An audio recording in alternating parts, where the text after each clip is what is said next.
Namaku Hari Sugiono seumur hidup. Aku belajar satu hal, bahwa menjadi ayah bukan soal darah, tetapi soal keberanian untuk mencintai tanpa meminta apapun kembali. Aku pernah memeluk seorang bayi yang bukan dagingku, namun kusayangi seperti bagian dari jiwaku sendiri. Bayi itu tumbuh menjadi anak lelaki yang kuperjuangkan, yang kuberi rumah, pendidikan, dan doa dalam setiap malamku. Tapi hidup bukan selalu berjalan seperti kisah yang kita bayangkan. Ada masa ketika kasih sayang berubah menjadi jarak. Ketika suara anak yang dulu memanggil ayah perlahan menjadi dingin dan asing. Dan aku, seorang ayah, hanya bisa melihat dari jauh ketika anak yang kubesarkan terseret ambisi dan bisikan gelap dari sekelilingnya. Cerita ini bukan fiksi, bukan dongeng yang ditambah-tambah. Ini kisah nyata tentang bagaimana cinta bisa dilupakan, namun juga tentang bagaimana Tuhan mengajarkan jalan pulang. Jika kalian pernah merasa diabaikan anak yang kalian besarkan, atau pernah disakiti oleh seseorang yang kalian angkat menjadi darah sendiri, maka kisah ini adalah cermin untuk hati kalian. Sebelum kita melangkah lebih jauh, tuliskan di komentar, apakah seorang ayah masih berarti ketika hartanya habis? Aku ingin membaca suara hati kalian. Malam itu sunyi seperti halaman kosong yang menunggu ditulisi takdir. Angin Semarang berhembus lembut, namun dada ini bergemuruh seakan ada pintu surga yang hendak dibuka. Aku masih ingat jelas, langkahku dan langkah istriku tergesa menembus. Bau obat dan cahaya lampu rumah sakit tempat bayi itu terbaring kecil, rapuh, seakan dunia baru saja meletakkannya begitu saja, tanpa sebuah nama, tanpa pelukan pertama, tanpa cerita dari siapa ia datang. Ketika perawat menggendongnya dan memberikannya padaku, hatiku bergetar seperti daun kering pertama yang jatuh saat musim kemarau mulai menua. Bayi itu menangis pelan, namun di telingaku suaranya terdengar seperti panggilan yang sudah lama kutunggu. Tangisku luruh tanpa malu, seperti lelaki yang akhirnya mengakui bahwa tidak semua kekuatan harus berupa otot. Kadang juga berupa kelembutan yang membuat kita berlutut. Mas, dia kecil sekali, bisik istriku. Suaranya pecah, seakan setiap huruf adalah syukur yang lama terpendam. Aku menatap wajah perempuan yang menemaniku puluhan tahun itu, dan kulihat harapan yang selama ini kosong kini berpendar kembali. Tuhan memang tidak memberiku anak dari darahku sendiri, tapi malam itu, Ia memberikan kami sebuah kehidupan baru yang datang dari rahasianya. Kupeluk bayi itu lebih erat. Telapak tangannya yang mini menggenggam satu ruas jariku, dan genggaman itu terasa seperti janji-janji bahwa aku akan menjaganya, membesarkannya, mendidiknya, walau harus kupertaruhkan seluruh tenagaku yang tak lagi muda. Namanya siapa, Pak? Tanya perawat. Aku tersenyum sambil membelai pipinya yang lembut seperti kapas yang belum disentuh debu. Jainul, jawabku. Nama yang tiba-tiba hadir di kepalaku, seolah dibisikkan langsung oleh takdir. Saat kami membawanya pulang, rumah kecil kami yang biasanya hanya berisi suara radio tua, tiba-tiba terasa seperti taman surga. Tak ada emas, tak ada harta, tapi ada kehidupan yang membuat seluruh ruangan hangat seperti fajar pertama setelah malam panjang. Istriku memejamkan mata lama, menikmati saat-saat itu. Aku tahu, di balik kelopak matanya, ratusan doa yang selamat ini tak terjawab, akhirnya menemukan tempat untuk berlabuh. Malam-malam setelah itu, aku sering terjaga hanya untuk melihatnya tidur. Ada perasaan yang tak pernah kuhindari, takut tidak mampu, takut kehilangan, takut kalau Tuhan tiba-tiba menarik kembali hadiah kecil ini. Tapi di balik itu semua, ada rasa syukur yang begitu besar, hingga membuatku ingin menangis. Setiap kali ia menggeliat atau mengembuskan napas kecil yang hampir tak terdengar. Aku bukan lelaki sempurna. Aku hanya mantan PNS sederhana yang pulang dengan sepeda motor tua dan baju yang masih berbau tinta kantor. Namun sejak kehadirannya, segala yang kukerjakan terasa berarti. Seakan hidupku yang dulu seperti jalan lurus, tanpa tujuan kini berubah menjadi jalan panjang yang ingin sekali kutempuh, meski harus tertatih. Di pelukanku, si kecil Jainul tidur dengan damai, seolah dunia ini tidak pernah bermaksud menyakitinya. Dan malam itu, sambil mengusap keningnya, aku berjanji dalam hati, Nak, kau mungkin bukan darahku, tapi mulai hari ini, kau adalah seluruh hidupku, seluruh napasku, seluruh alasan aku ingin terus hidup. Begitulah kisah kami dimulai dari doa yang lama tak menemukan rumah, hingga akhirnya bersemayam pada seorang bayi tanpa nama yang kini kupanggil anakku. Hari-hari pertama bersama Jainul adalah hari-hari yang membuatku merasa muda kembali. Seakan usia 60 tahun yang menempel di bahuku tiba-tiba meleleh ketika suara rengeknya memenuhi rumah kecil kami. Ia menangis, ia tertawa, ia menggeliat, dan setiap gerakannya seperti benih yang membuat halaman hatiku kembali hijau. Rumah kami tak besar, dindingnya dari batu bata yang mulai kusam. Atapnya kadang bocor jika hujan turun terlalu deras, dan lantainya masih semen kasar yang ditutup tikar lusuh. Namun Jainul tak peduli. Ia merangkak dengan mata berbinar, seolah setiap sudut rumah ini adalah istana penuh keajaiban. Kadang aku menatapnya dari sudut ruangan, melihat bagaimana ia meraih apapun yang bisa diraih. Entah itu sandal jepitku atau sapu kecil yang lebih besar dari tubuhnya. Dan setiap kali ia berhasil meraih sesuatu, ia akan menoleh padaku sambil tersenyum-senyum yang seakan berkata, "Ayah, lihat, aku bisa." Tawa itu, tawa itu. Tawa yang mengisi ruangan kami seperti cahaya yang tak pernah padam. Ada saat aku pulang kerja, lutut sakit, pinggang nyeri, pikiran kusut oleh urusan kantor. Tapi ketika kusibahkan pintu, tawa Jainul menyambutku seperti matahari yang memecah awan gelap. Istriku sering berkata, "Mas, lihat, rumah kita berubah sejak ada Jainul." Dan aku hanya mengangguk, tak sanggup berkata apapun. Karena jika aku membuka mulut, aku tahu suaraku akan bergetar oleh syukur. Pada usia 1 tahun, langkah kecilnya mulai muncul. Ia berjalan sambil terhuyung, tangan mungilnya meraih meja, meraih lututku, meraih apapun untuk menahan tubuhnya yang masih belajar mengenal keseimbangan. Setiap 2 atau 3 langkah, ia jatuh. Tapi setiap kali jatuh, ia bangun lagi seolah Tuhan sengaja menunjukkan melalui dirinya bahwa hidup, betapapun sulitnya, selalu memberi kesempatan untuk berdiri kembali. Suatu sore, aku duduk di kursi bambu sambil memperbaiki sepatu kerjaku yang mulai menipis. Jainul merangkak ke arahku sambil membawa botol kosong bekas sampo harta karun bagi bocah seusianya. Ia menepuk lututku, memaksaku melihatnya. Lalu dengan bangga, ia mengangkat botol itu tinggi-tinggi, seperti pahlawan yang menunjukkan pedang kemenangan. Aku tertawa, tawa yang jarang muncul selama bertahun-tahun. "Pinter, nak, pinter," ucapku sambil mengusap kepalanya. Namun, dalam setiap tawa itu, selalu ada bayangan kecil yang mengerutkan hatiku, bayangan ketakutan tentang masa depan. Aku bukan orang kaya. Gajiku sebagai PNS hanya cukup untuk makan, listrik, sekolah, dan sesekali memberi istriku uang belanja lebih. Aku takut suatu hari nanti aku tak mampu memberi semua yang ia butuhkan. Aku takut ia bertanya hal-hal yang tak bisa kuberi jawaban. Tapi setiap kali rasa takut itu muncul, Jainul melakukan sesuatu yang membuat semuanya hilang, menarik jariku, mencubit pipiku, atau tersenyum tanpa alasan. Seakan ia berkata, "Ayah, aku tidak meminta apa-apa.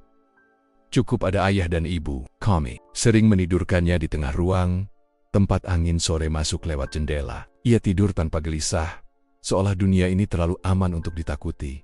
Saat memandang wajah tidurnya, aku sadar anak itu lahir bukan untuk memberi kami beban, tetapi memberi kami kehidupan baru yang tidak pernah kami miliki sebelumnya. Istriku sering menumpahkan air mata bahagia saat melihat Jainul bermain. "Mas, aku tak menyangka Tuhan memberi kita rezeki sebesar ini," katanya. Aku menggenggam tangannya dan berkata pelan, "Rezeki itu bukan tentang banyaknya, Bu, tapi tentang siapa yang datang melalui pintu rumah kita." Dan benar, rumah yang dulu hening kini penuh suara. Rumah yang dulu terasa tua kini menjadi muda kembali. Setiap langkah kecil Jainul membuat lantai semen ini seakan berubah menjadi karpet surga. Aku tahu, perjalanan kami masih panjang, masih banyak hari yang akan menguji kesabaranku, kebijakanku, bahkan kasih sayangku. Tapi di bab kehidupanku yang satu ini, aku hanya ingin menikmati tawa kecil itu. Tawa yang tumbuh di rumah sederhana kami. Tawa yang membuatku merasa bahwa dunia, meski keras, masih menyisakan kelembutan bagi orang-orang yang mau merawatnya dengan hati. Dan aku sebagai ayahnya berjanji akan menjaga tawa itu selama aku masih diberi napas. Pagi itu, udara Semarang terasa lebih sejuk dari biasanya. Embun masih menempel di ujung daun ketika aku menggandeng tangan kecil Jainul menuju sekolah untuk pertama kalinya. Tangan itu dingin, namun genggamannya erat-erat seperti seseorang yang takut kehilangan arah jika dilepas. Aku meliriknya dari samping, matanya berbinar, bukan oleh kemewahan, tetapi oleh rasa ingin tahu yang hanya dimiliki oleh anak-anak yang belum mengenal pahitnya dunia. Aku tahu, hari itu adalah hari besar. Hari ketika langkah kecilnya mulai menjejak masa depan. Namun bagiku, itu juga hari ketika hatiku diuji. Bisakah aku memberi cukup? Mampukah aku menjadi penyangga yang kokoh bagi impiannya? Ia memakai seragam baru, tapi bukan seragam mahal. Kemejanya agak kebesaran agar bisa dipakai lebih lama. Celananya hasil jahitanku dan istriku. Tapi yang paling membuatku terdiam adalah sepatunya, sepatu hitam sederhana, yang kuwarnai kembali dengan semir agar terlihat baru. Sepatu itu sudah kupakai kerja sebagai PNS selama 2 tahun, dan kainnya mulai retak di beberapa bagian. Tapi ketika kukatakan sepatu itu untuknya, matanya berbinar seolah aku memberinya perhiasan dunia. Bagus, ya, katanya sambil mengangkat kakinya untuk melihat. Sederhana sekali bahagianya sederhana, sampai membuat hatiku seperti dipeluk dari dalam. Perjalanannya ke sekolah tidak jauh, tapi bagiku itu seperti perjalanan seorang ayah mengantar harapan paling lembut dalam hidupnya menuju pintu dunia. Satu langkahnya seperti mengetuk pintu masa depan. Satu tanya kecilnya seperti menguji tekadku sebagai orang tua. Ya, nanti kalau aku pinter, ayah senang? Pertanyaan itu berhenti di tenggorokanku. Bukan cuma senang, nak. Ayah bangga sampai ke langit. Sesampainya di gerbang sekolah, anak-anak lain berlarian. Ada yang menangis, ada yang memeluk ibunya erat-erat. Jainul berdiri di sampingku sambil memegang tali tasnya. Ia tak menangis, tapi aku bisa merasakan debar kecil di tangannya. Dan entah mengapa, dadaku sesak melihat pemandangan itu. Ia bukan darahku, tapi mengapa aku merasa seolah separuh tubuhku tinggal di halaman sekolah ini bersamanya. Guru perempuan berwajah ramah menyambutnya. Ayo masuk, Dek Jainul. Jainul menoleh padaku. Ada sekejap ragu di matanya, ragu kecil yang hanya ayah bisa membaca. Aku tersenyum, menepuk pundaknya. Pergi nak, belajar yang benar. Ayah tunggu di rumah. Ia mengangguk pelan lalu berjalan masuk. Setiap langkahnya menjauh membuat tubuhku kian ringan tapi hatiku makin berat. Hingga akhirnya ia hilang di balik pintu kelas. Aku berdiri lama di luar pagar sekolah. Mungkin lebih lama dari ayah-ayah lain. Entahlah, rasanya aku belum siap melepasnya. Walau hanya beberapa jam. Sepulang ke rumah, istriku bertanya, Mas, kok pulangnya lama? Aku tersenyum hambar. Aku memastikan dia benar-benar masuk. Tentu istriku tahu apa itu artinya. Ia memeluk lenganku. Dia anak yang kuat, Mas. Dia akan baik-baik saja. Namun kenyataannya, akulah yang harus belajar kuat. Karena setiap kali melihat sepatu lusuh yang ia pakai, aku selalu merasa tertikam oleh ketidakberdayaanku. Aku ingin memberinya sepatu baru, seragam baru, tas yang lebih bagus, dan dunia yang lebih lapang. Tapi gajiku sebagai pegawai negeri, yang sebagian digunakan untuk membayar cicilan rumah dan kebutuhan dapur, hanya bisa memberi sedikit demi sedikit. Namun Jainul tidak pernah menuntut. Saat sepatu itu mulai sobek, ia berkata, ya, masih bisa dipakai kok. Saat pensilnya pendek dan nyaris tidak bisa digenggam, ia berkata, ini pensil paling enak dipakai. Setiap kalimatnya bagai tamparan lembut yang mengajarkan arti cukup. Ia tidak membebani. Justru akulah yang sering merasa membebani diri sendiri dengan kecemasan yang tak perlu sore hari. Ketika ia pulang dari sekolah dengan baju penuh debu dan mata penuh cerita, rasanya seperti melihat matahari kecil pulang ke rumah. Ia menceritakan guru baru, teman baru, gambar pertamanya, cara ia mengeja namanya, dan aku mendengarkan semuanya. Seperti mendengarkan dongeng yang tidak pernah ingin kutamatkan malam itu. Sebelum tidur, ia menatapku sambil berkata, ya, aku mau jadi orang baik, biar ayah bangga. Aku mengusap kepalanya menahan air mata. Jainul, kau sudah membuat ayah bangga, jauh sebelum kau bisa membaca huruf pertama. Dan di hari itu, aku sadar, bukan sepatu baru yang ia butuhkan, tapi ayah yang selalu percaya pada langkah kecilnya. Dan aku berjanji, aku akan menjadi ayah itu. Ada masa ketika seorang anak tumbuh bukan hanya bertambah tinggi, tetapi juga mulai meninggi dari jangkauan hati orang tuanya. Dan masa itu datang pada Jainul lebih cepat dari yang kubayangkan. Ia kini duduk di bangku SMP. Usia ketika suara mulai berubah, langkah mulai cepat, dan hati mulai ingin terbang menjauh dari rumah. Aku masih mengingat bagaimana dulu ia selalu menempel padaku seperti bayangan. Kini, ia lebih sering berada di luar. Lebih sering menutup pintu kamar. Lebih sering menyimpan dunia kecil yang tak lagi bisa kutebak. Awalnya kupikir itu wajar. Anak tumbuh, anak berubah. Tapi perubahan Jainul bukan hanya pada tingkah, tapi juga pada caranya menatapku. Jika dulu tatapannya seperti embun pagi, jernih, hangat, dan penuh percaya, kini matanya seperti senja yang mulai redup pada sesuatu yang disembunyikan di baliknya. Ia sering pulang larut, kadang hujan turun, kadang langit gelap tanpa bulan. Aku duduk menunggu di kursi bambu, memegang cangkir teh yang sudah dingin, mendengarkan detak jam yang terasa semakin keras setiap menitnya. Istriku mencoba menenangkanku, Mas. Anak remaja memang begitu, tapi aku tahu ada sesuatu yang bergeser. Bukan tentang malamnya yang panjang, tapi tentang jarak yang semakin lebar di antara kami. Suatu malam, ketika ia pulang dengan langkah tergesa, aku mencoba menegurnya. Nak, kenapa akhir-akhir ini pulangnya selalu malam? Ia menjawab cepat, tanpa menatapku. Main sama temen. Ya, main apa sampai jam 9? Ia diam sejenak lalu berkata, ya kan gak tahu dunia anak muda. Kalimat itu seperti batu kecil yang dilempar ke jendelaku tidak memecahkan, tapi membuat retakannya tampak. Aku menatap punggungnya saat ia masuk kamar. Punggung yang dulu kecil, kini mulai tegap. Namun, entah mengapa, rasanya aku kehilangan bayi kecil yang dulu selalu memanggilku untuk menunjukkan botol sampo kosong yang dianggapnya harta karun di sekolahnya. Ia mulai mengenal teman-teman baru. Ia mulai belajar pergaulan yang tak semua bisa ku mengerti. Ia mulai ingin lebih bebas dari batas rumah kecil kami. Aku tidak melarang, aku tidak menahan, tapi dalam diam, ada ketakutan yang tumbuh seperti rumput liar takut bahwa suatu hari nanti, ia tak lagi mengenal tanah di mana ia pernah berakar.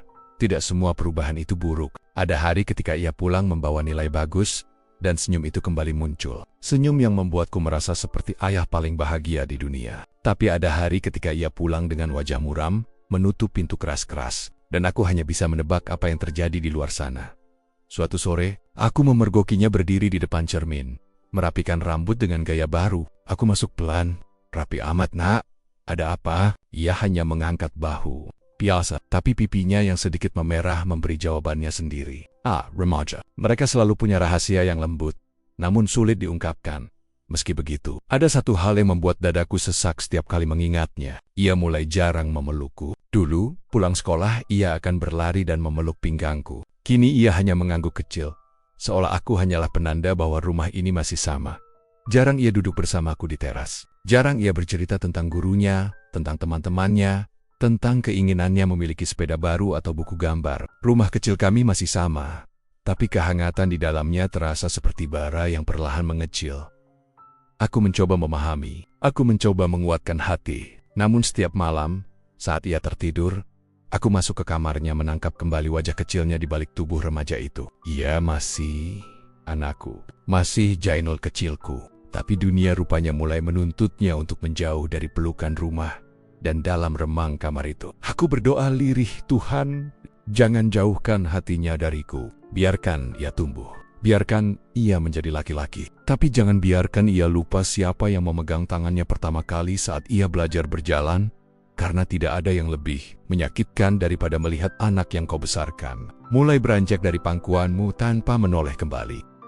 Aku selalu percaya bahwa setiap langkah seorang anak adalah doa yang berjalan, dan setiap langkah seorang ayah adalah kekhawatiran yang disembunyikan rapat-rapat. Malam itu, angin berhembus seperti membawa kabar yang tak ingin kudengar.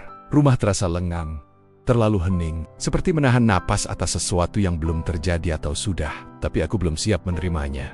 Jainul pulang terlambat lagi. Sudah 3 hari ini, ia lebih banyak diam, lebih sering menghindar. Ada sesuatu dalam sorot matanya yang membuatku ingin mendekapnya, tapi sekaligus takut untuk bertanya. Mungkin karena aku tahu, setiap pertanyaan adalah risiko menemukan jawaban yang menyakitkan ketika langkahnya terdengar di depan pintu. Aku sudah duduk menunggunya. "Nul," panggilku pelan. Ia berhenti, menatapku hanya 1 detik sebelum mencoba melewatiku. Seolah aku hanyalah kursi tua yang tak sengaja menghalangi jalan.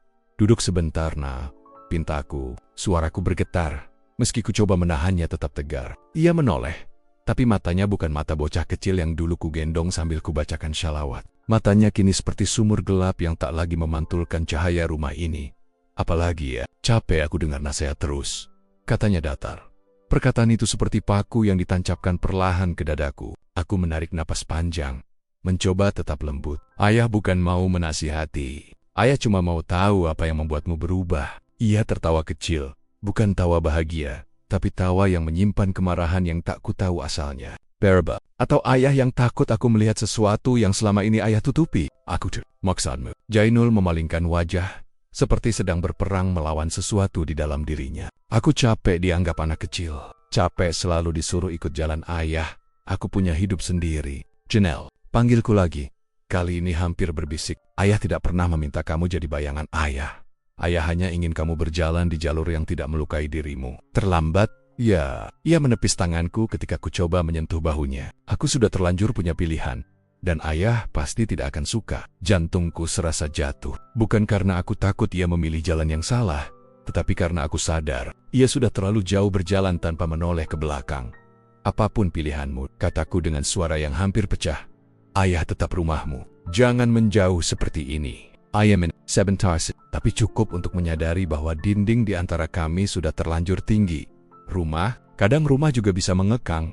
Ya, setelah itu, ia masuk ke kamarnya dan menutup pintu keras. Suaranya menggema sampai ke tulang-tulangku. Aku duduk kembali, memandangi pintu itu lama, seperti menatap gerbang masa depan yang samar. Di luar, angin malam kembali berhembus, membawa dingin yang tidak sanggup kutepis. Dan di dalam dadaku, doa-doa berjatuhan satu persatu, mencoba mengejar anakku yang semakin hari semakin jauh dari dekapku. Pagi itu matahari terbit tanpa kehangatan. Cahaya yang biasanya menari di sela jendela, kini terasa seperti pisau yang memotong keheningan rumahku. Aku duduk lama di kursi rotan dekat ruang tamu, tempat yang dulu selalu dipenuhi tawa kecil Jainul. Suara langkahnya, atau pertanyaan polosnya tentang dunia, sekarang hanya ada lengang yang menggema seperti ruang kosong dalam dadaku sendiri. Semalam aku hampir tidak tidur. Kata-kata Jainul terus memantul di kepalaku. Rumah juga bisa mengekang. Ya, aku tak pernah menyangka, dari semua tempat di dunia ini, rumah yang kubangun dengan doa dan keringat bisa menjadi sesuatu yang menyesakkan bagi anakku. Mungkin akulah yang terlalu ingin menjaga, sampai aku lupa bahwa anak tumbuh bukan untuk digenggam, melainkan untuk dilepas perlahan. Ketika suara pintu kamar Jainul terbuka, aku refleks menengok. Ia berjalan keluar tanpa menatapku, wajahnya kusut, rambutnya berantakan. Tapi yang paling membuatku sakit adalah caranya melewatiku. Seperti angin yang dingin, tak bersuara, tak menyisakan keberadaan. Nul, panggilku pelan. Hampir ragu apakah ia masih mau mendengar suaraku. Ia berhenti, hanya tanpa berbalik. Ayah, cuma ingin sarapan bareng, ucapku. Entah kenapa suara yang keluar terdengar lebih tua dari usiaku. Aku nggak lapar, jawabnya pendek. Jainul, aku mencoba bangkit, tapi langkahku terasa berat. Ayah khawatir. Ia menoleh pelan, dan untuk pertama kalinya aku melihat sesuatu yang lebih menyakitkan daripada kemarahan. Ketidakpedulian. Kenapa sih ayah selalu khawatir? Aku bukan anak kecil lagi. Hidupku bukan cuma tentang apa yang ayah takutkan. Ayah ingin kamu aman, balasku. It's a sin. Ia menghela napas panjang. Kalau terus begitu, aku bakal merasa ayah cuma mau atur aku, bukan sayang sama aku. Kata-kata itu menusuk lebih dalam daripada yang ia bayangkan. Aku ingin berteriak bahwa setiap kekhawatiranku adalah wujud cinta, bahwa setiap laranganku adalah pagar agar ia tidak terjerumus seperti banyak anak lain yang hilang arah. Tapi ketika aku membuka mulut, tak ada suara yang keluar. Jainul melangkah keluar rumah, tanpa pamit, tanpa menengok, dan anehnya, saat pintu tertutup di belakangnya, aku tidak lagi mendengar suara bantingan keras. Justru sunyi yang paling menusuk, sunyi yang membawa pesan bahwa ia sudah bukan lagi anak yang bergantung pada rumah ini. Ia sedang membangun dunianya sendiri, entah seperti apa bentuknya, entah sejauh apa ia akan pergi. Aku berjalan pelan ke halaman depan. Angin pagi mengusap wajahku, tapi tidak cukup untuk menyembunyikan perih di dada. Di jalan kecil itu, yang dulu sering kulihat Jainul berlari kecil sambil tertawa, kini hanya ada bayangannya yang semakin menjauh. Apa ayah sudah gagal mendidikmu, nak? Gumamku lirih, tidak ada jawaban. Hanya gerimis yang mulai turun, seperti langit ikut merasakan patah di dalam hatiku. Aku berdiri lama, menatap ujung jalan yang basah, menyadari satu hal yang tak pernah kuakui sebelumnya. Yang paling menakutkan bukanlah ketika anak menjauh, tetapi ketika ayah tidak lagi tahu cara memanggilnya kembali. Hari-hari berikutnya berjalan, seperti kereta tua yang bergerak dengan gemetar pelan, berat, dan penuh suara-suara besi yang seakan menggerus ketenangan. Kehidupan di rumah ini tetap berputar, namun tanpa Jainul, rasanya putaran itu timpang, seperti roda yang kehilangan paku penyeimbangnya. Pagi itu aku duduk di depan meja makan. Ada 2 gelas teh panas, satu untukku, satu untuknya, kebiasaan lama yang belum sanggup kuhentikan. Uapnya menari perlahan, namun tak ada tangan muda yang datang meraih gelas itu. Teh pun mendingin dalam kesendirian, persis seperti hatiku. Istriku menatapku tanpa berkata apa-apa. Senyumnya lemah, namun matanya menyimpan kegelisahan yang sama sepertiku. Kamu nunggu Jainul? Tanyanya pelan. Aku mengangguk. Dia biasanya pulang sebelum zuhur, tapi sekarang kan tidak sama lagi. Ucapnya lembut, seakan takut kata-katanya membuatku semakin rapuh.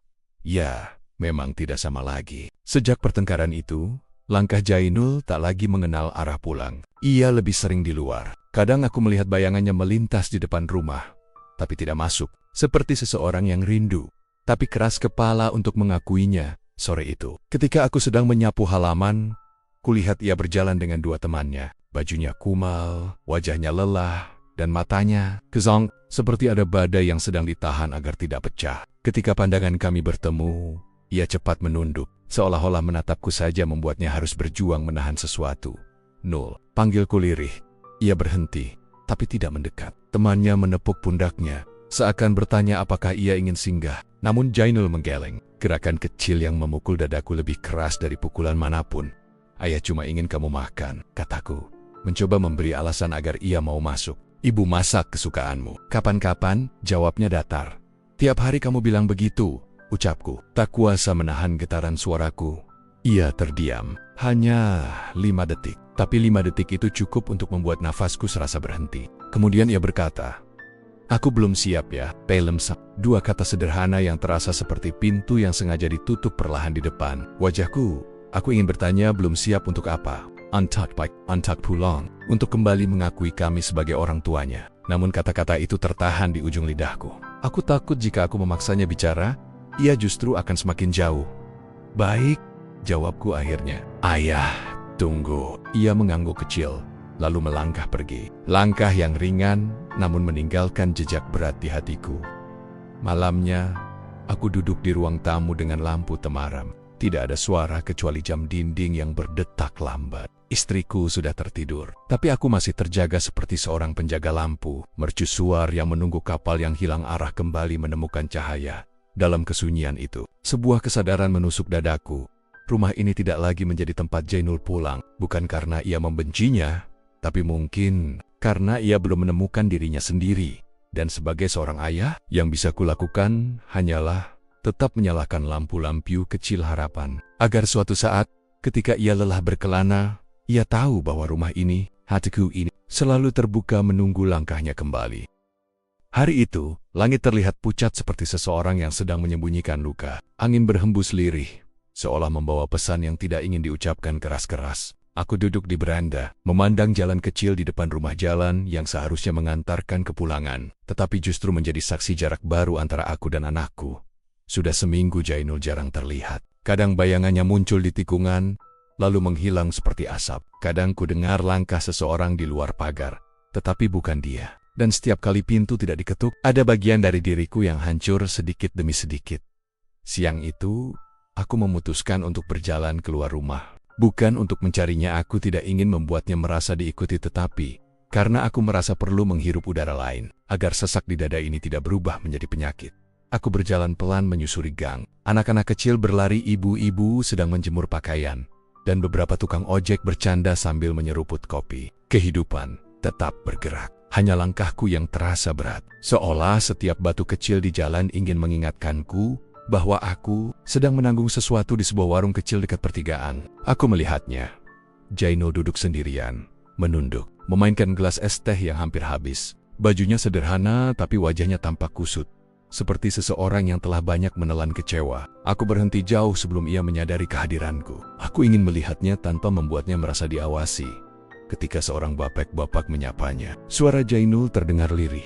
Boleh saya bayar besok, Pak? Logis, hatiku langsung meremas. Anak yang kubesarkan tanpa pernah kekurangan, kini harus berutang untuk segelas es teh. Aku ingin maju dan membayar. Ingin berkata bahwa ia tidak perlu menanggung semuanya sendirian. Bahwa meski ia menjauh, aku tetap ayahnya. Namun aku menahan langkahku. Jika aku datang, ia mungkin akan merasa dipermalukan. Dan aku tidak ingin kehilangan sedikit pun dari harga dirinya. Setelah bapak penjaga warung mengangguk, Jainul berdiri. Langkahnya goyah, seperti seseorang yang sedang memikul hal yang lebih berat daripada yang terlihat. Ia berjalan menuju arah pulang, tapi tidak menuju rumahku. Justru ia berbelok ke arah lapangan di ujung gang. Aku mengikutinya dari jauh, memastikan ia tidak melihatku di lapangan itu. Ia duduk di bawah pohon, menunduk, lalu menengadahkan wajah ke langit. Ada getaran di bahunya dan aku tahu, tanpa harus mendekat, bahwa ia sedang menahan tangis. Nuh, bisikku dalam hati. Apa yang kamu pikul sampai segitu beratnya? Angin sore menyapu wajahku, membawa perasaan yang tak bisa kutahan lagi. Sebagai ayah, aku merasa gagal. Sebagai orang tua, aku merasa kehilangan. Sebagai manusia, aku merasa patah. Namun ketika aku hendak pergi, Jainul tiba-tiba mengeluarkan sesuatu dari sakunya, sebuah foto lama. Foto kami bertiga. Aku, istriku, dan dirinya saat masih kecil. Ia menatap foto itu lama. Sangat lama, hingga akhirnya ia menyeka wajahnya dengan kasar. Maaf ya, Bu. gumamnya lirih. Suara itu hampir tak terdengar, tapi cukup untuk membuat lututku melemah. Injen Rozania. Aku berlari menghampirinya, memeluknya, mengatakan bahwa tidak perlu ada kata maaf di antara kita, bahwa ayah tidak pernah benar-benar marah. Tapi aku tahu, kadang tangis seorang anak adalah pertanda bahwa hatinya sedang mencari jalan pulang. Pelan-pelan, maka aku hanya berdiri dari jauh, diam, berdoa, dan menunggu. Karena di sanalah, di bawah pohon tua itu, aku melihat secercah perubahan. Jainul memang menjauh, tapi hatinya mulai kembali mencari arah menuju rumah. Malam itu, angin berembus seperti bisikan yang tak selesai diucapkan. Langit gelap, tetapi bukan gelap yang menakutkan, melainkan gelap yang membuatku merenung terlalu dalam. Di ruang tengah, lampu kuning temara menyinari sajadah yang sudah lama menjadi saksi kegelisahanku. Aku baru saja menunaikan salat Isya. Di setiap ruku, setiap sujud, nama Jainul terlintas begitu kuat. Bukan sebagai anak yang menjauh, bukan sebagai remaja keras kepala, tetapi sebagai bayi yang dulu kuangkat dengan tangan bergetar dan hati penuh syukur. Ya Allah, bila aku yang salah, lembutkanlah hatiku. Bila dia yang tersesat, tuntunlah kakinya kembali. Doaku berulang kali. Entah sudah berapa malam doa itu kugumamkan. Ketika aku bangkit dari sajadah, istriku datang membawa selimut kecil. Ia duduk di sebelahku, menatap wajahku yang mungkin sudah terlalu banyak menua dalam beberapa minggu terakhir ini. Kamu terlalu memikirkan Jainul, katanya lembut. Kalau bukan ayahnya, siapa lagi? Jawabku dengan suara parau. Ia menghela napas, lalu bersandar di bahuku. Hening kembali mengisi ruangan, hening yang tidak menyakitkan, tapi cukup untuk membuatku sadar bahwa aku dan dia sama-sama kehilangan sesuatu yang dulu begitu dekat. Kehadiran Jainul di rumah ini, tiba-tiba terdengar suara motor berhenti di depan pagar. Jantungku langsung berdegup. Detaknya terasa seperti kendang yang dipukul tanpa irama. Jainul, bisikku. Kami berdua berdiri hampir bersamaan. Aku berjalan cepat ke arah jendela, membuka sedikit tirainya. Di luar, lampu jalan temara menerangi sosok seorang pemuda yang berdiri bimbang di depan rumah Jainul. Kepalanya tertunduk, tubuhnya agak gemetar seperti sedang berperang dengan dirinya sendiri. Tanpa pikir panjang, aku berjalan ke pintu. Tapi langkahku terhenti. Ada rasa takut. Takut kalau aku datang terburu-buru, ia akan lari lagi. Takut kalau aku menatapnya terlalu keras, ia akan merasa dihakimi. Maka aku hanya membuka pintu perlahan. Angin malam langsung masuk, membawa aroma hujan yang belum turun. Jainul, panggilku dengan suara yang kutahan agar tidak bergetar. Ia terkejut, menengok ke arahku. Untuk sesaat, matanya berkaca-kaca. Tapi sepat-sepat menyusutkan emosinya, sebuah kebiasaan yang tidak ia punya dulu. Ada luka dalam pandangannya yang tidak ia izinkan sembuh. Ada apa, nak? Tanyaku pelan. Mesuk, ia menggigit bibir, menahan sesuatu yang sulit diucapkan. Ayah, aku nggak masuk. Aku cuma lewat. Hati siapa yang tidak remuk mendengar itu? Luwet, ulangku lirih. Rumah ini bukan jalan pintas, Jainul. Ini rumahmu. Ia menunduk lagi. Jemarinya saling meremas, seperti seseorang yang sedang menahan beban yang tidak terukur. Aku belum berani ketemu ibu, belum berani masuk. Suaranya patah. Aku mengangguk. Tidak, ayah tidak memaksa. Keheningan menggantung di antara kami. Keheningan yang penuh dengan kotikata yang tidak pernah terucap. Aku melangkah satu langkah mendekat. Tidak lebih. Yang penting kamu sehat. Ayah cuma ingin tahu itu. Ayah menatapku. Baru kali ini, setelah sekian lama, ia benar-benar menatapku. Ada sesuatu yang runtuh dalam matanya. Mungkin rasa bersalah. Mungkin rindu. Mungkin keduanya sekaligus. Ayah, suaranya pecah. Aku nyakitin ayah ya? Telapak tanganku spontan bergetar. Ingin ku sentuh bahunya. Ingin ku peluk ia. Ingin ku sapu semua rasa sesalnya. Tapi aku menahan diri. Anak muda yang sedang mencari jalannya harus dihampiri dengan kesabaran. Bukan dengan erangan kehilangan. Ayah ini cuma manusia biasa, Nul. Jawabku. Tapi sejak kamu datang ke hidup kami, ayah belajar soal cinta yang tidak pernah menuntut balas. Air mata akhirnya jatuh di pipinya. Ia cepat-cepat menghapusnya. Malu, besok, ucapnya lirih. Besok mungkin aku berani masuk. Aku tersenyum kecil. Ayah tunggu. Malam itu ia pergi lagi. Namun langkahnya tidak lagi berat dan kacau. Ada ketenangan kecil yang mengikuti punggungnya. Dan aku berdiri lama di depan pintu, membiarkan angin malam menyapu wajahku. Untuk pertama kalinya sejak ia menjauh, aku merasa bahwa jarak ini bukan lagi sebuah kehilangan, melainkan tanda bahwa Jainul sedang belajar kembali menemukan jalan pulang. Pagi itu matahari terasa lebih hangat daripada biasanya. seolah alam ikut mengerti bahwa ada sesuatu yang sedang kuharapkan. Sesuatu yang sejak lama tak lagi singgah di rumah ini. Kepulangan seorang anak. Aku duduk di kursi rotan tua, menatap pintu yang sedikit terbuka. Istriku sibuk di dapur, memasak menu kesukaan Jainul, sayur lodeh sederhana, tapi penuh kenangan. Ayah yakin dia datang, tanya istriku dari dapur. Entahlah, jawabku pelan. Tapi, tadi malam, caranya bicara seperti seseorang yang ingin pulang. Meski langkahnya masih goyah, istriku hanya menghum. Suaranya menggantung antara cemas dan rindu. Jam menunjukkan pukul 9 lewat sedikit. Aku mulai gelisah. Tanganku menggatuk getak lutut tanpa sadar. Kadang aku berdiri, melihat keluar jendela, lalu duduk lagi. Menunggu ternyata adalah pekerjaan paling berat bagi seorang ayah, terutama ketika yang ditunggu adalah anak yang hatinya rapuh. Ketika aku hendak mengambil udara di depan rumah, suara langkah seseorang terdengar dari arah gerbang. Langkah ragu, langkah yang berhenti berjalan berhenti lagi. Aku mengenal ritme itu. Itu langkah Jainul. Aku berdiri mematung saat ia muncul di depan pintu. Ia membawa tas kecil di punggung. Pakaiannya sederhana, rambutnya sedikit berantakan seperti orang yang tidak benar-benar tidur semalam. "Assalamualaikum," ucapnya pelan. Aku hampir tidak dapat menjawab. Tenggorokanku tercekat. "Waalaikumsalam, Nak." Mesuplah. Ia berdiri lama di ambang pintu, menatap ruang tamu seakan sedang menelusuri kembali masa kecilnya. Mungkin setiap sudut ruangan mengingatkan dirinya pada sesuatu yang dulu ia tinggalkan kehangatan. Teguran lembut, suara ibu memanggil makan.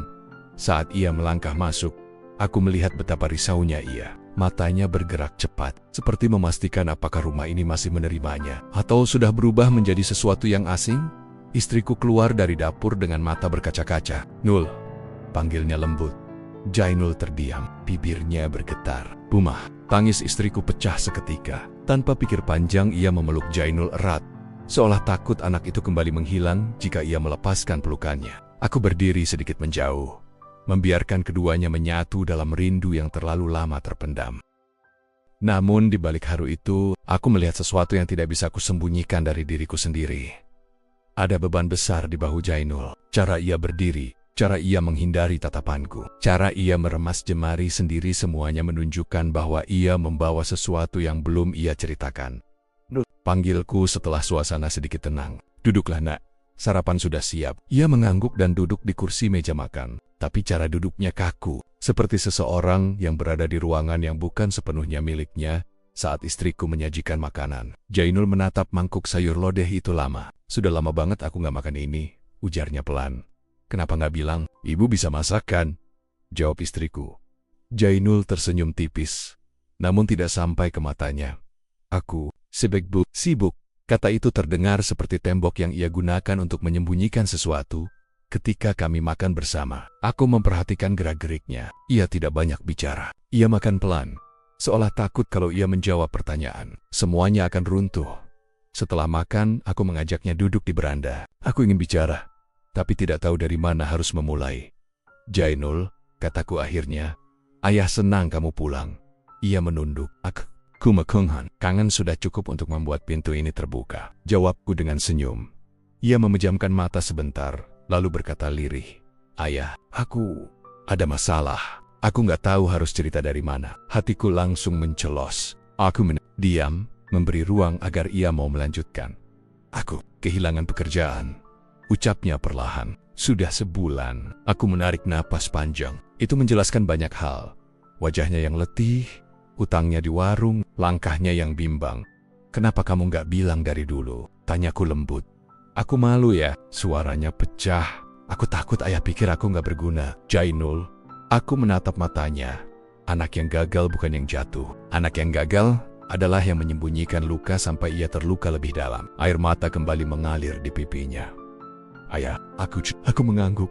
Suaraku nyaris berbisik. "Ayah tahu, istirahatlah di rumah. Kamu belum terlambat untuk memulai lagi." Dan pada saat itu, aku melihat sesuatu yang sudah lama hilang dari diri Jainul, kepercayaan. Ia mengangguk perlahan, seperti seseorang yang akhirnya menemukan tempat untuk berhenti sejenak. Hari itu bukan kepulangan penuh. Ia masih membawa luka, ketakutan dan kebingungan. Tapi ia pulang. Dan kadang, pulang tidak harus sempurna. Yang penting adalah langkah itu kembali mengarah ke pintu rumah. Sejak kepulangan Jainul itu, rumah kami terasa berbeda. Ada kehangatan yang mulai kembali. tetapi juga ada bayang-bayang gelap yang belum sepenuhnya lenyap. Seperti rumah yang baru saja kemasukan cahaya pagi, namun masih ada sudut-sudut yang menetapkan dirinya dalam bayang. Pagi ini, Jainul bangun lebih awal. Aku melihatnya duduk di teras, menatap jalanan masih sepi. Matanya tampak kosong namun penuh pikiran seperti seseorang yang masih mengukur jarak antara masa lalu dan masa depan. Aku membawa 2 gelas teh panas dan duduk di sampingnya. Tehnya hangat, cocok buat pagi yang dingin, kataku pelan. Ia menerima gelas itu, mengangguk tanpa bicara. Suara burung gereja terdengar memecah kesunyian. Angin pagi membawa aroma bunga kenanga dari halaman samping. Namun ada aura aneh di dalam cara Jainul duduk. Punggungnya sedikit membungkuk. Bahunya menahan beban yang tak terlihat. Jainul, panggilku, hati-hati. Ia langsung menegang. Hubungan kami memang membaik, tetapi hatinya belum benar-benar terbuka. Kemarin kamu bilang ada masalah, lanjutku. Selain pekerjaan, apa ada hal lain yang kamu simpan? Ia menelan ludah. Tangannya mengusap tengkuk, gerakan khasnya jika sedang gelisah. Ada, ya. Suaranya sangat lirih, tapi aku takut ayah kecewa. Aku menarik napas pelan, menahan gejolak di dada. Kalau kamu berbagi, itu bukan membuat ayah kecewa. Itu justru membuat ayah lebih bisa mendampingimu. Ia terdiam. Lama, sangat lama, hingga aku bisa mendengar detak jantungku sendiri. Ayah, suaranya bergetar. Beberapa bulan lalu, aku ikut teman buka usaha. Aku menatapnya. Usaha apa? Jual barang elektronik? Jawabnya tidak mantap. Tapi, barangnya ternyata tidak jelas. Ada yang didapat dari tempat yang gak benar. Aku langsung paham. Perutku terasa terhantam sesuatu. Dan kamu ikut terlibat? Tanyaku tenang, meski bagian dalam diriku bergetar. Ia mengangguk pelan. Awalnya aku gak tahu ya. Tapi lama-lama aku sadar. Dan ketika aku mau keluar, temanku ngancem. Aku menutup mata sebentar. Bukan karena marah, tetapi karena bayangan buruk langsung menyergap pikiranku. Kamu tidak melakukan hal yang melanggar hukum, kan? Tanyaku hati-hati. Tidak ya, jawabnya cepat. Aku gak pernah jual yang aneh-aneh, tapi aku ada di lingkarannya. Dancer. Mereka nyari aku. Mereka bilang aku harus bayar uang yang katanya bagian tanggung jawab. Jumlahnya besar. Ia menunduk. Suaranya pecah. Uang yang gak pernah aku pakai. Uang yang gak pernah aku sentuh. Kali ini bukan hanya rasa sedih yang menghantamku. Ada ketakutan seorang ayah yang tidak pernah ia latih. Sebelumnya takut anaknya terseret ke dalam lumpur tanpa tali penolong. Aku letakkan gelas teh dan memegang pundaknya. Kenapa kamu gak cerita dari dulu, nak? Karena aku malu, jawabnya lirih. Aku takut ayah pikir aku ini anak yang gak tahu diri. Aku takut pulang, takut tatapan ayah, takut semuanya. Aku menghela napas panjang. Tangannya kurai, jemarinya dingin. Nul, kataku mantap.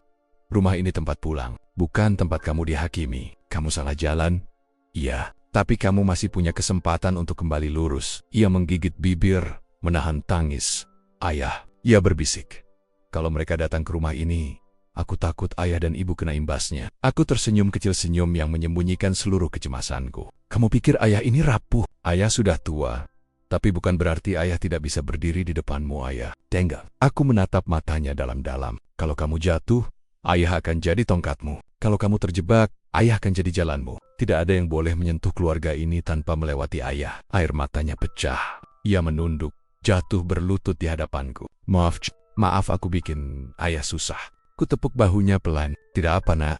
Justru sekarang, kamu sudah berani mengakui. Itu awal dari perbaikan. Ia mengangguk sambil menangis tertahan. Dalam hati, aku tahu badai belum berlalu. Temannya, ancaman itu, hutang yang tidak pernah ia buat, semua masih mengintai. Tapi ada hal lain yang juga muncul. Anak ini mulai jujur, mulai membuka pintunya kembali. Mulai pulang bukan hanya secara fisik, tapi juga secara batin. Dan untuk itu, aku siap menghadapi apapun yang datang. Selama aku masih punya napas untuk berdiri di hadapannya. Aku selalu percaya bahwa rumah tidak pernah berubah. Oleh waktu yang berubah hanyalah orang-orang di dalamnya. Namun pagi itu, ketika aku melangkah melewati pintu kayu yang sudah kuselamatkan dari rayap berkali-kali, aku merasakan sesuatu yang lain. Udara di ruang tamu seperti lebih berat, seolah menyimpan perkikopan yang tidak ingin ku dengar. Jainul duduk di kursi rotan, punggungnya menghadapku, gerakan bahunya kaku, seperti seseorang yang memikirkan keputusan besar. Istrinya, yang dulu selalu menyambutku dengan senyum setengah malu-malu, kini hanya menatap sekilas lalu menunduk. Bapak sudah sarapan? Tanyanya, nadanya datar. Pertanyaan kecil, tapi dinginnya menusuk sampai ke tulang. Aku tersenyum, menutup retakan kecil di dadaku dengan senyum yang kupaksa lembut. Sudah, nah, Tadi makan sendiri di dapur. Jainul tidak menoleh. Ia hanya menghela napas panjang. Seolah aku adalah beban lain yang harus ditanggungnya hari itu. Aku ingin mengelus rambutnya seperti dulu ketika ia kecil. Ketika hanya tangisku yang bisa menenangkannya. Tapi ia kini seperti tembok yang tidak lagi punya pintu untukku masuk. Aku mengambil sapu, membersihkan sudut-sudut rumah. Biar bapak yang kerjakan. Kalian kan sibuk. Ucapku dulu. Ucapan itu akan dibalas dengan Pak, biar saya saja. Sekarang, hanya kesunyian yang menjawab. Kesunyian yang jauh lebih bising daripada suara apapun. Saat aku menyapu lantai dekat teras, ku dengar suara Jainul dari ruang tamu. Suaranya pelan, tapi cukup jelas untuk melukai. Yang penting, nanti kita ngomong sama bapak. Jangan ditunda-tunda lagi, katanya. Aku bahen, jantungku berdetak lebih keras. Ada hal yang mereka sembunyikan. Ada sesuatu yang ingin mereka bicarakan padaku. Istrinya menjawab dengan nada ragu. Tapi, bapak bisa sedih. Sampai kapan kita nahan Rama ini? Ia harus segera diputuskan rumah ini. Aku menelan ludah yang tiba-tiba terasa seperti pasir. Mereka mungkin mengira aku tidak mendengar. Mereka lupa bahwa aku sudah terbiasa membaca napas anakku sejak ia belum pandai bicara. Ada kekakuan yang tidak bisa disembunyikan seorang ayah, selalu mengetahuinya. Aku duduk pelan di kursi bambu yang dingin. Sejak kapan rumah yang kubangun dari gaji PNS yang pas-pasan, yang kusulam dengan doa dan lelah, kini menjadi bahan pembicaraan seolah aku tidak ada? Rumah ini adalah napas masa mudaku. Setiap tembok ku tempel dengan harapan agar suatu hari menjadi tempat pulang bagi anak yang tidak dilahirkan darahku. Tapi ku terima sebagai anugerah yang tak pernah kupersoalkan. Jika benar mereka ingin memutuskan sesuatu, itu berarti ada pintu lain yang sebentar lagi akan tertutup untukku. Aku menunduk, merasakan getaran kecil di dalam dada. Tuhan, jika memang hari itu akan datang, izinkan aku kuat untuk menerimanya. Meski detik ini pun, aku bahkan belum siap untuk sekadar membayangkannya. Sejak percakapan itu ku dengar di balik daun pintu, hatiku seperti ditarik keluar perlahan. Satu helai demi satu helai, tidak langsung robek, tapi koyaknya terasa lama dan menyakitkan. Hari itu aku bangun lebih pagi dari biasanya, entah karena tubuhku menolak tidur, atau karena kegelisahan yang sejak semalam menempel seperti bayangan. Aku berjalan pelan ke dapur. Biasanya, aroma bawang goreng dan suara panci menjadi penyambut pagi. Tapi kini, suara bisikan jauh lebih dulu memenuhi ruang. Aku berhenti di dekat pintu dapur, terpaku seperti seseorang yang tiba-tiba kehilangan arah. Kalau kita tidak cepat memutuskan, suara Jainul terdengar rendah, namun tegas. Kita akan susah sendiri nanti. Ada jeda panjang. Aku bisa membayangkan istrinya menggenggam ujung jilbabnya, kebiasaan yang selalu dia lakukan ketika gugup. Tapi, bapak itu sudah tua, Mas. Masa iya kita tega? Nada itu penuh keraguan, tapi tidak cukup kuat untuk menghalangi apapun yang sudah dipikirkan anakku. Aku merasakan udara di sekitar dadaku menyempit. Kalau bukan sekarang, kapan lagi? Jawab Jen, tanggung jawab kita besar. Rumah ini bisa dipakai untuk modal. Kita juga butuh tempat sendiri. Rumah ini, modal. Tempat sendiri, kata kota itu memantul dalam dadaku. Seperti batu kecil yang dilempar berkali-kali ke permukaan air yang tenang. Aku bersandar pada dinding. Merasa lututku kehilangan tenaga. Ternyata, benar. Kekhawatiran yang menekan dadaku sejak beberapa hari lalu bukan hanya bayangan. Aku bukan sedang berlebihan. Aku hanya terlalu percaya. Terus, bapak mau tinggal di mana? Suara istrinya lirih, namun seperti pisau yang terselip dalam kelembutan. Aku menahan napas. Aku ingin tahu jawabannya sekaligus tidak ingin mendengarnya. Kita carikan tempat yang kecil saja. Yang penting bapak nggak keberatan. Kalau keberatan, kita bicarakan pelan-pelan. Mereka ingin memindahkanku seperti memindahkan kursi tua yang mulai mengganggu ruang tamu. Aku tersenyum getir, meski tidak ada yang melihatnya. Aku mundur perlahan, menghindari bayangan mereka yang mulai terasa asing. Langkahku ringan, tapi ada beban yang tak terucapkan di dadaku, seperti membawa koper kenangan yang tidak pernah diminta siapapun di kamar. Aku duduk di tepi ranjang. Ranjang tempat aku dan almarhumah istri dulu menghabiskan malam-malam panjang, menunggu suara tawa Jainul kecil. Betapa cepat waktu berubah menjadi pisau yang memotong jarak antara dulu dan sekarang.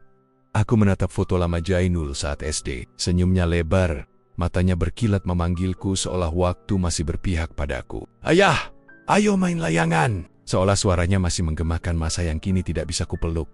Aku meremas foto itu di dada. Anakku, anak yang kuangkat dengan hati penuh harap agar tidak merasa sendiri. Mengapa kini aku yang justru membuatnya merasa terbebani? Mungkin benar aku sudah tua. Mungkin kehadiranku tidak lagi membantu. Mungkin hanya menyulitkan. Tetapi seorang ayah, Ketika ia mulai merasa tidak dibutuhkan, rasanya seperti dunia mengecil, menyisakan ruang yang dingin dan sepi. Aku menutup mata. Dalam gelap itu, aku berdoa, Waitu, jika hatiku harus patah, biarlah patah perlahan. Jangan sampai aku membenci anak yang paling kucintai. Karena bahkan ketika cinta membuatku hancur, aku masih ingin melindunginya dari luka yang sama. Setelah percakapan yang tak sengaja ku dengar itu, suasana rumah berubah pelan-pelan, seperti musim kemarau yang datang tanpa suara. Tidak ada badai, tidak ada bentakan, namun daun-daun yang biasanya hijau mulai menguning sedikit demi sedikit. Rumah yang dulu terasa seperti pelukan, kini terasa seperti ruang tunggu. Jainul mulai lebih sering diam. Gerak tubuhnya seperti menyembunyikan sesuatu. Saat aku duduk di ruang tamu, ia cepat-cepat beranjak ke kamar. Saat aku ingin mengajaknya makan bersama, ia hanya tersenyum tipis, senyum yang tidak lagi sampai ke mata. Istrinya pun tak kalah canggung. Saat menuangkan teh, tangannya gemetar halus. Tatapannya hanya sekilas menyentuh wajahku sebelum kabur ke arah manapun. Seakan takut aku menangkap kegelisahan yang simpannya. Aku pura-pura tidak tahu. Pura-pura tidak peka. Pura-pura bahwa dinding-dinding rumah ini belum mengusirku secara halus. Sore itu, aku duduk di teras, memandangi kos-kosan yang kubangun dari uang pensiun. Cat temboknya mulai kusam. Tapi bagiku, bangunan itu adalah saksi bahwa masa tuaku tidak sepenuhnya kosong. Dulu Jainul bangga ketika aku pertama kali selesai membangunnya. Wah, hebat ayah, katanya. Wajahnya bersinar seperti anak kecil yang melihat kembang api. Kini, sorot mata itu tidak ada lagi. Yang ada hanyalah hitungan-hitungannya. Kebutuhan demi kebutuhan, rencana demi rencana yang sepertinya dibuat tanpa ruang untukku. Aku menarik napas panjang, mencoba meyakinkan diriku sendiri. Mungkin mereka hanya sedang tertekan. Bisikku, mungkin aku terlalu perasa. Namun saat aku masuk rumah, prasangka itu hancur oleh sebuah pemandangan kecil namun menghantam jantungku dengan keras. Di meja makan, ada berkas-berkas tanah, surat-surat kepemilikan yang biasanya kusimpan rapi di lemari. Kuseret kursi perlahan dan duduk. Jainul muncul dari kamar, berhenti mendadak, wajahnya langsung tegang saat melihatku. Berkas apa ini, Nah? Tanyaku lembut. Suara yang kubentuk hati-hati, seperti memegang kaca tipis. Oh, itu cuma-cuma ngecek ulang ya, jawabnya terbata. Tadi ada rencana. Ya, rencana kecil saja. Ia menghindari tatapanku. Jari-jarinya bergetar saat menarik berkas itu kembali. Ada jarak yang tiba-tiba menganga di antara kami. Jarak yang tidak bisa diukur dengan meteran, hanya dengan perasaan ayah yang perlahan kehilangan tempat di hati anaknya. Aku hanya mengangguk, tidak bertanya lagi, karena aku tahu, semakin aku bertanya, semakin ia gelisah dan semakin sakit hatiku. Malamnya, saat lampu rumah dimatikan satu persatu, aku duduk sendirian di ruang tengah. Hanya suara jam dinding yang menemani. Detaknya terdengar seperti detak langkah waktu yang semakin dekat menuju perubahan yang tidak bisa kutolak. Aku membayangkan masa depan yang mungkin menungguku. Mungkin aku akan dipindahkan ke rumah yang kecil itu. Mungkin aku akan berkemas, membawa baju-baju lama, foto-foto istriku, dan ingatan yang tidak bisa kutitipkan kepada siapapun. Tidak apa-apa, ucapku pada diri sendiri. Seorang ayah memang sudah seharusnya siap kehilangan, bahkan ketika ia sudah tidak memiliki apa-apa lagi selain cinta yang rapuh. Aku memejamkan mata, berharap tidur menenangkan dadaku. Tapi justru suara Jainul dan istrinya terdengar sayup dari kamar.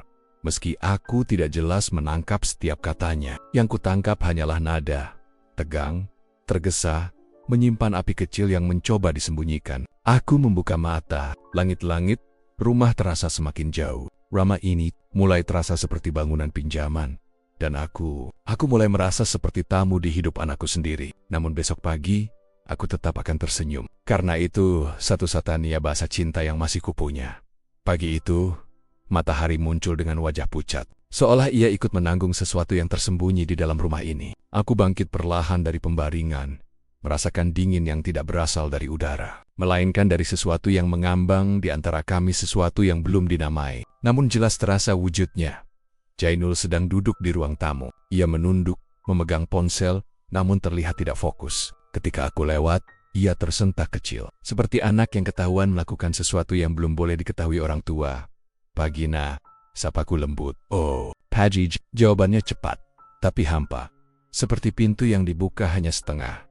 Aku menuju dapur. Meja makan yang biasanya disiapkan oleh menantuku kini kosong. Tidak ada aroma masakan, tidak ada gelas teh. Keheningan seperti sedang menunggu sesuatu pecah. Ma Jainul mana? Tanyaku saat ia muncul dari arah kamar. Maaf pak, saya sibuk tadi. Belum sempat masak, katanya sambil menghindari tatapanku. Kata-katanya bukan masalah. Nada dan sorot matanya lah yang membuat dadaku seperti menelan batu kecil. Sikap mereka semakin hati-hati bukan karena sayang, tapi seperti orang yang merasa tidak enak pada rencana yang sudah disiapkan diam-diam. Siang harinya, seorang tamu datang. Lelaki berjaket hitam, membawa map tebal. Aku tidak mengenalnya, tapi cara Jainul menyambutnya terlalu akrab, terlalu formal, seperti ada urusan besar yang tidak ingin ia bagikan padaku. Aku mendengar pintu kamar ditutup. Terdengar suara kertas diselipkan, desahan napas gelisah, bisikan yang hanya terdengar separuh. Aku tidak mendengar kalimat lengkapnya, tapi kalimat yang sempat lolos jelas. Yang penting Bapak mau tanda tangan dulu. Dadaku menselos. Lututku kehilangan tenaga. Aku duduk di kursi terdekat dan menatap kosong ke lantai. Tanda tangan, itu berarti surat. Dan jika berkaitan dengan tanah atau rumah, itu berarti aku bukan lagi bagian dari masa depan mereka. Air mataku tidak jatuh, tapi rasanya seperti ada kantong air di dadaku yang pecah perlahan tanpa suara. Menjelang sore, aku memanggil Jainul. Nak, ayah boleh tanya sesuatu? Ia menelan ludah. Apa? Ya kamu, lagi ngurus apa ya belakangan ini? Banyak yang kamu sembunyikan dari ayah. Ia tertawa kecil, tapi tawa yang tidak memecahkan ketegangan. Tiap keluarga pasti ada urusannya sendiri. Ya, ayah nggak usah ikut pusing. Jawaban itu seperti daun pintu yang ditutup perlahan namun tegas. Bukan membentak, tapi jelas mengusir. Aku mengangguk pelan. Bukan karena mengerti, tapi karena aku tahu. Kadang ayah harus pura-pura tidak tahu, agar tidak mempermalukan anaknya sendiri. Malam tiba, Ramesen. Hanya suara angin yang menyelip di sela-sela jendela. Aku berjalan ke halaman belakang untuk menenangkan pikiran. Di sana, tempat aku dulu menjemur popok Jainul, aku menemukan isyarat lain lebih tajam dari kata-kata tumpukan kardus. Kardus kosong, tertata rapi, seperti sedang menunggu barang-barang untuk dikemas. Aku meraba permukaan kardus itu. Mesibes, masa baru. Seolah semuanya sudah dipersiapkan, tinggal menunggu saat yang dianggap tepat. Angin malam merayap lewat tengkukku, membawa pesan yang tidak ingin ku dengar. Aku akan dipindahkan, bukan karena mereka sayang, tapi karena mereka ingin ruang ini kembali menjadi milik mereka. Aku memandang ke langit gelap, menahan gemetar yang tidak ingin terlihat. Tuhan, bisikku lirih. Jika aku memang harus pergi, biarkan aku masih punya wajah untuk tersenyum di hadapan anakku. Karena seorang ayah meski hatinya hancurakan tetap berusaha tidak menjadi beban dalam luka orang lain. Hari itu datang seperti gerimis yang tidak diundang pelan, tapi menembus sampai ke tulang. Sejak pagi, suasana rumah dipenuhi keheningan yang aneh, seolah setiap benda menyimpan rahasia. Jealous di meja, pintu yang tidak rapat tertutup, hingga sandal milik menantuku yang tersusun rapi namun posisinya terlalu siap untuk pergi kapan saja. Aku duduk di kursi rotan tua, kursi yang dulu sering kupakai membaca koran saat Jainul masih kecil dan sering memanjat pangkuanku. Hari ini, kursi itu berderit lebih nyaring dari biasanya, seperti ikut gelisah. Jainul muncul dari arah kamar, langkahnya berat, seperti seseorang yang akan memutuskan sesuatu yang ia sendiri takut mengatakannya. Boleh ngobrol sebentar? Suaranya pelan, namun cukup untuk menyalakan rasa getir di dadaku. Aku mengangguk. Tentu nak. Ia duduk di depanku, tangannya saling menggenggam, berkeringat. Istrinya berdiri di belakang, tidak duduk, hanya berdiri seakan siap menahan atau mendorong apapun yang terjadi. Sejenak, tidak ada suara selain detak jam dinding. Lalu Jainul menarik napas panjang, sangat panjang. Ayah Bu Henti, matanya tidak berani bertemu denganku. Sesuatu dalam diriku langsung runtuh sedikit. Ayah udah tua. Ayah butuh tempat yang lebih, tempat yang gak ribet, gak banyak tanggungan. Ia berusaha tersenyum, tapi senyum itu patah di tengah jalan. Aku tidak berkata apa-apa. Biarkan anakku menyelesaikan kalimat yang mungkin sudah disusunnya sejak bermalam-malam. Kami sudah menemukan rumah kontrakan kecil. Ya, gak jauh dari sini. Suaranya lirih, namun tegas, seperti pisau yang dibungkus kapas. Dadaku bergetar. Rumah kontrakan. Untukku seorang ayah yang membesarkan anak ini dengan seluruh hidupnya. Tapi, buat apa nak? Tanyaku pelan. Bukan membantah, hanya mencoba mengerti. Karena ayah selalu ingin mengerti anaknya. Bahkan ketika ia terluka, Jainul menelan ludah. Aku melihat bahunya naik turun seperti menahan badai dalam dadanya. Ayah kan sudah bikin kos-kosan, itu tanggung jawab besar. Capek, mending ayah istirahat di tempat yang kecil. Biar kami yang urus semua. Kami yang urus semua. Kata itu tidak membuatku lega. Sebaliknya, seperti pesan halus bahwa segala sesuatu yang dulu milikku, pelan-pelan akan berganti tangan. Menantuku menyahut. Suaranya lembut namun tak menyembunyikan maksud. Kami cuma mikir yang terbaik, Pak. Ayah tinggal sendiri di sana nanti. Biar ayah tenang. Kata sendiri menggantung lama. Lemah seperti beang-beang yang menutupi seluruh ruang. Jainul menunjuk tumpukan kardus di sudut ruangan. Kardus yang kemarin kulihat ternyata disiapkan untukku. Kami bisa bantu beres-beres sekarang kalau ayah mau, katanya, mencoba tersenyum lagi. Aku memandang kardus itu, kardus yang mengandung arti, ayah, tolong kemas hidupmu. Kami ingin ruang ini kosong. Perih itu datang dalam bentuk yang tenang, bukan ledakan, tapi justru yang tenang itu yang membunuh perlahan. Aku menarik napas, merapikan suara yang hendak pecah. Nah, apakah aku sudah terlalu merepotkan kalian? Jainul terkejut. Bukan begitu, ya.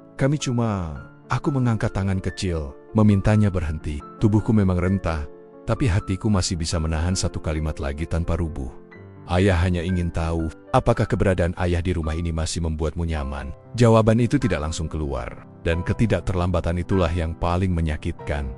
Akhirnya Jainul mengangguk kecil, sangat kecil hampir tak terlihat, tapi aku melihatnya. Dan itu cukup untuk membuat hatiku retak lebih lebar dari sebelumnya.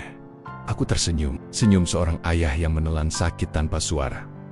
Baiklah, jawabku. Kalau itu yang terbaik untuk kalian. Ayah, I said, senyap yang lebih dingin dari malam. Dalam hati, aku berbisik, beginikah akhir perjalanan seorang ayah ketika rumah yang ia bangun dengan doa dan air mata, akhirnya memintanya untuk pergi? Aku berdiri pelan, kulangkahkan kaki menuju kamar, punggungku berat, tapi aku menegakkan diri karena seorang ayah. Meski terusir secara halus, tetap ingin pergi dengan martabat yang utuh. Besok, mungkin aku akan mulai mengemas hidupku. Tapi malam itu, aku hanya duduk di ranjang dan menggenggam foto istriku. Bu, bisikku.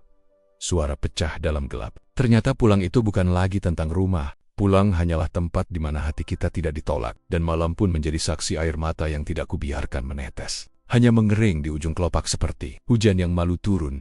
Hari ketika aku mulai mengemas barang-barangku datang tanpa upacara. Tidak ada perayaan, tidak ada ucapan selamat tinggal. Hanya dentingan sendok menabrak gelas dari dapur, suara kecil yang seolah menjadi tanda dimulainya. Proses aku meninggalkan rumahku sendiri di sudut ruangan. Kardus-kardus itu berdiri tegak, kosong, menunggu, seperti mulut yang siap menelan serpihan. Hidupku satu persatu. Aku duduk di lantai, perlahan membuka lemari. Aroma kayu tua dan campuran wangi kapur berus menyapa hidungku. Lemari itu penuh dengan benda yang bagi orang lain mungkin tidak berarti apa-apa, tapi bagiku, itu adalah detak masa lalu. Ku keluarkan baju-bajuku, kemeja-kemeja lama yang robek di bagian siku, baju dinas pegawai negeri yang masih kusimpan saksi puluhan tahun aku bekerja, dan pulang dengan bau tinta, kertas, dan perjalanan panjang. Tanganku terhenti di sebuah sweater coklat. Sweater yang dulu dibelikan almarhumah istriku pada ulang tahunku, agar ayah selalu hangat, katanya sambil tertawa kecil. Saat itu kami tidak punya banyak uang, tapi ia memilih memberi kehangatan daripada hal-hal lain. Dan hari ini, aku memasukkan sweater itu ke dalam kardus. Rasanya seperti memasukkan sebagian diriku sendiri di luar kamar. Ku dengar suara langkah Jainul dan istrinya. Suara mereka berbisik, seperti takut aku mendengar. Atau mungkin takut pada bayangan rasa bersalah yang mengintai. Mas, cepetin aja ya. Kasihan Pak D nanti keburu datang, ujar istrinya pelan. Aku berhenti. Pak D, siapa yang mereka undang? Beberapa saat kemudian, pintu kamar diketuk. Pelan, ragu. Ayah. Suara Jainul terdengar dari balik pintu. Kami minta tolong ayah siap-siap. Ada orang yang mau lihat rumah ini sebentar. Aku membeku. Melihat rumah, Antak APA, untuk dijual, atau untuk diganti nama. Aku menahan napas agar suaraku tidak getar. Silakan saja nak, ayah di kamar. Ketika Jainul membuka pintu, ia memandang kardus yang setengah terisi. Ada kerlip yang bahkan ia sendiri tidak bisa sembunyikan. Kerlip lega, anaknya sendiri. Lega melihat ayahnya bersiap pergi. Aku tidak menyalahkannya, tapi aku tidak bisa pura-pura tidak terluka. Ya, ayah capek, biar kami bantu, katanya.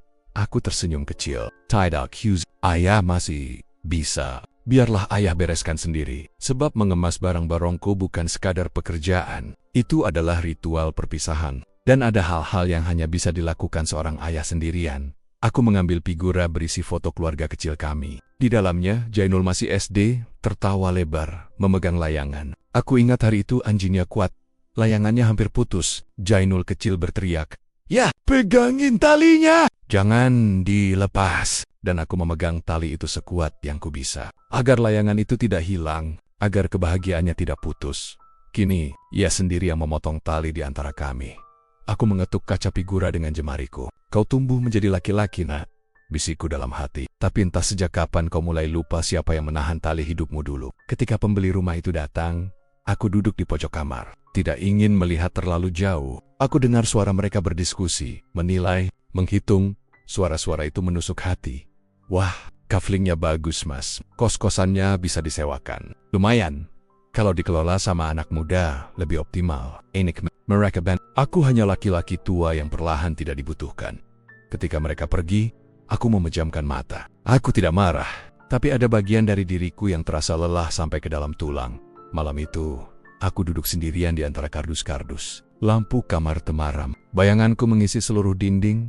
Aku mengusap dada sambil berbisik pada diriku sendiri, jika memang ini jalannya. Ayah harus kuat. Tidak semua kepergian adalah hukuman. Kadang, itu hanya cara Tuhan memindahkan hati kita ke tempat yang lebih lapang. Hening menyelimutiku. Lalu sesuatu bergetar lembut dalam dada, bukan air mata. Bukan juga penyesalan.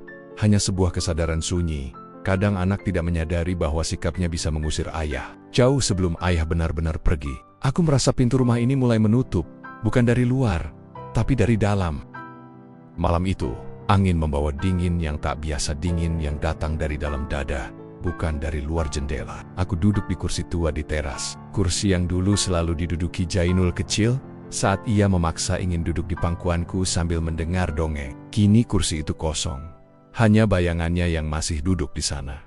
Hari itu, aku datang ke rumahnya. Tidak ada niat lain selain menengoknya, memastikan ia makan cukup, memastikan ia masih ingat bahwa ia punya seorang ayah yang dulu menjaga tidurnya setiap malam. Tapi yang kutemui hanya pintu tertutup dan suara yang menusuk hati ayah. Lain kali saja, saya sibuk. Sibuk, dua kata yang lebih dingin daripada gerimis yang menggigit kulit. Dua kata yang mampu meruntuhkan kenangan bertehen-tehan dalam sekejap. Aku menunggu. 1 menit, 2 menit, 5. Mungkin ia hanya canggung.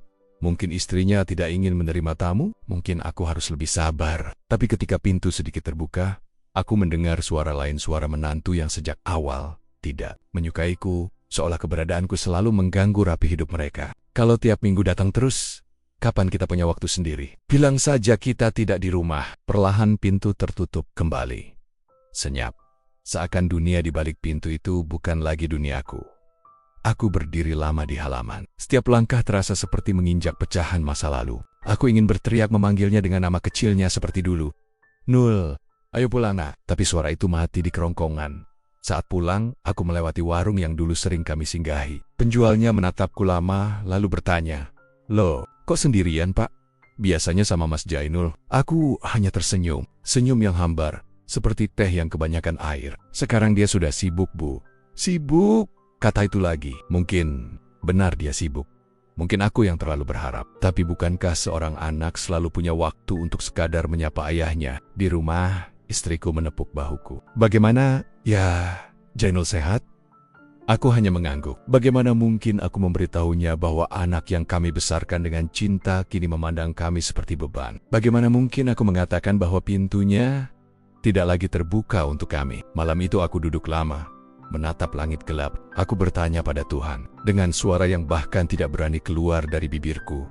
Apakah semua pengorbanan ayah memang ditakdirkan berakhir menjadi kisah yang tidak ingin diingat oleh anaknya? Tidak ada jawaban, hanya angin malam yang lewat, menyapu wajahku seolah ingin menghapus jejak air mata yang tak sempat jatuh. Aku memejamkan mata, mencoba menata hati yang mulai retak oleh perlahan-lahan kehilangan.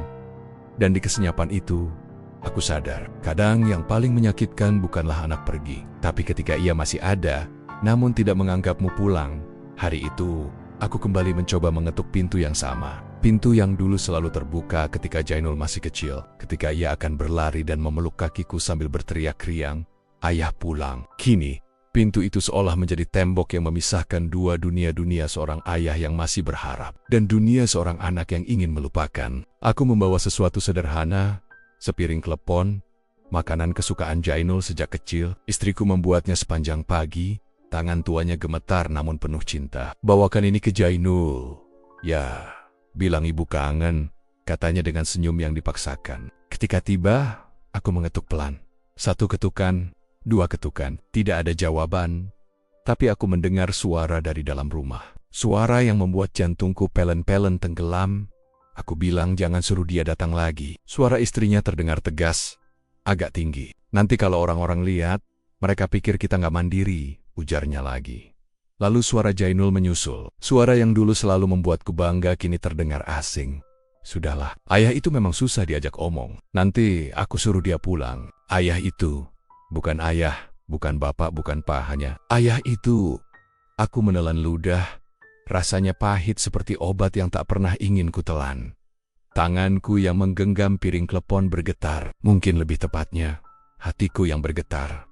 Retak, lalu pecah perlahan. Aku mengetuk sekali lagi, kali ini dengan suara membelah keheningan.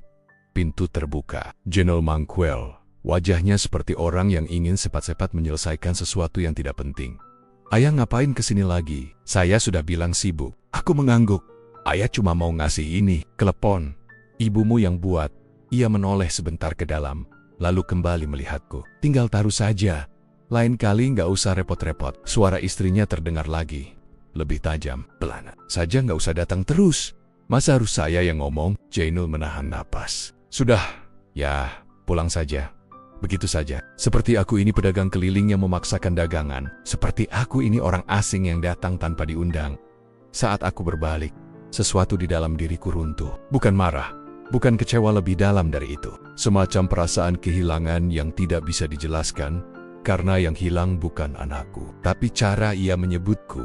Dalam perjalanan pulang, aku membawa piring klepon yang masih penuh. Tidak jadi kuberikan. Tidak ada tangan yang mau menerimanya. Aku melangkah pelan, seolah setiap langkah menelan sebagian dari kenangan manis yang dulu kami punya. Sesampainya di rumah, istriku bertanya, "Dia suka ya?" Aku tersenyum kecil. Senyum yang hanya wajahku pahami kepahitannya. "Dia lagi nggak bisa makan, Bu. Sibuk." Istriku mengangguk pelan. "Nanti kita buatkan lagi lain kali." Aku terdiam lama, lalu menjawab pelan, hampir seperti bisikan, "Entah masih ada lain kali." Malam itu, aku duduk di kamar, memandangi foto Jainul kecil anak dengan senyum selebar matahari, yang dulu selalu memanggilku dengan bangga, "Ayah." Kini namaku di bibirnya hanyalah sebutan jauh, ayah itu. Dan aku bertanya pada Tuhan, dalam hati yang hampir patah, apakah hati seorang ayah bisa benar-benar dipanggil kembali? Jika namanya tidak lagi disebut oleh anaknya. Malam itu hujan turun seperti air mata langit yang tak sanggup lagi ditahan. Butir-butirnya jatuh deras, memecah sunyi halaman rumahku. Aku duduk di ruang tamu, menatap jendela yang berembun, sambil menggenggam peci yang sudah mulai aus di tepinya. Istriku sudah tidur lebih dulu, bukan oleh usia, tapi oleh ingatan yang tidak lagi berani berharap terlalu jauh. Aku ingin bilang pada beliau bahwa aku pun lelah. Tapi seorang suami, seorang ayah, seringkali memilih diam. Ada luka yang hanya bisa dibawa sendirian. Tiba-tiba tok-tok-tok, suara pintu dipukul angin. Awalnya kupikir itu hanya ranting jatuh, tapi suara itu datang lagi. Lebih tegas, lebih hidup, seperti seseorang memohon untuk masuk. Aku bangkit perlahan, langkahku berat. Seakan hujan di luar juga jatuh di dalam dadaku. Ketika ku buka pintu, sosok yang berdiri di ambang membuatku terpaku. Jainul, berdiri basah kuyup, wajah merah, napas tersengal. Di tangannya, pedang panjang yang dibungkus kain. Pedang yang ku tahu betul pedang pemberian mertuanya, yang dulu ia banggakan. Aku tak takut. Entah kenapa, yang kurasakan justru keheningan. "Jainul, ada apa, Nak?" Ia menggigit bibirnya, matanya berkaca-kaca. "Ayah, aku butuh uang. Semua usaha bangkrut. Aku dikejar orang. Aku mau ambil semua harta ayah." Suaranya pecah. Begitu pecahnya hingga mampu merobek jarak yang selama ini kutahan. Pedang itu terangkat sedikit. Tangannya gemetar. Namun aku tak mundur.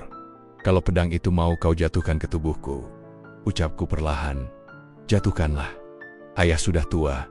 Tapi ingat satu hal, Nak. Ayah tidak takut mati. Ayah hanya takut kau hidup dengan dosa yang akan membakar hidupmu sendiri." Ia terpaku.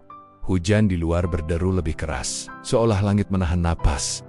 "Ayah tidak takut mati," ulangku. Suaraku bergetar meski kukira sudah tiada sisa getar dalam tubuh renta ini. Tapi ayah takut melihat anak yang ayah besarkan dengan cinta hancur karena keserakahannya sendiri. Pedang itu terjatuh klang. Suara besinya menembus seluruh rumah. Dan sesaat setelah itu, Jainul jatuh berlutut. Tubuhnya bergetar, seolah segala beban dunia yang ia pikul selama ini runtuh bersamaan dengan jatuhnya pedang ayah. Ampun. Aku tersesat, ayah. Aku buta. Aku dibutakan istriku, ambisi, kemarahan, tangisannya pecah, keras, nyaring, tak peduli bahwa hujan masih mengguyur tubuhnya yang setengah berada di luar pintu. Aku meraih bahunya. Untuk pertama kalinya setelah bertahan-tahan, aku memeluknya lagi. Pelukannya berbeda, bukan lagi seperti anak kecil yang mencari kasih, tapi seperti seseorang yang akhirnya menemukan jalan pulang setelah tersesat jauh tanpa peta. Pulanglah, nah, bisikku.